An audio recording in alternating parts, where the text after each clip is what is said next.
Let's say we want to create an unwritable property for objects created by the car constructor. What should we do? We set the writable attribute of that property to false. So how do we set the writable attribute? We use the define property method.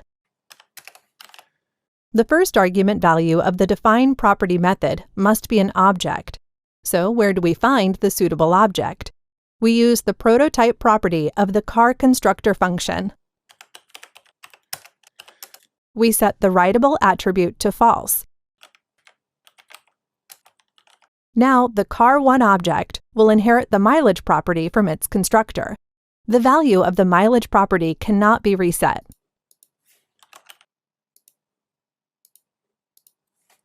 Let's assign a new value to mileage. We can see the value of mileage stays unchanged. Next, let's set an unwritable property in the car class. We turn the mileage property into an unwritable property. Since a class is still a function, so it also has the prototype property. We can use car class.prototype as the first argument value for the define property method.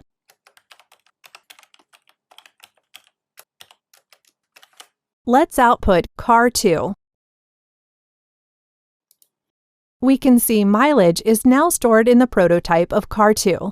Let's try to reset the mileage value. We can see the mileage value stays unchanged. You might have noticed that the prototype property of a constructor function and that of a class are very similar.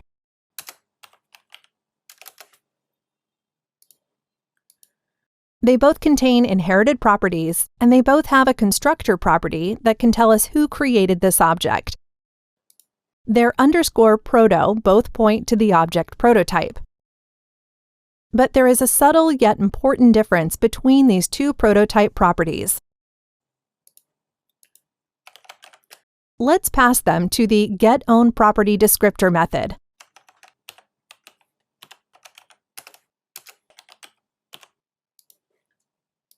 Found any difference between them?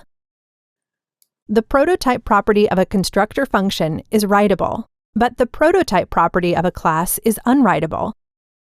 Being unwritable means we can't replace the current prototype value with another object. But we can still add properties and methods into the prototype property. For example, the mileage property is a new property added into the prototype property.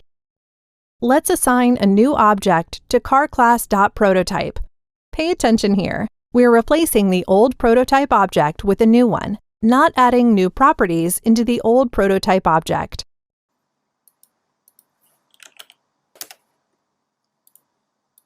We can see the prototype of the car2 object stays unchanged. We can reset the prototype of car1 because car1 is created by a constructor function. The prototype property of a constructor function is writable.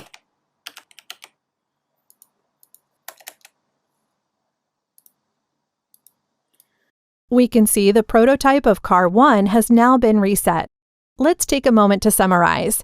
If an object is created by a constructor function, then you can reset its prototype to another object.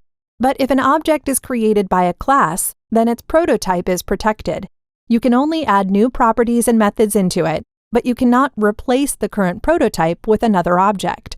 You can think of this feature as an improvement brought by class. It protects the prototype of instance objects.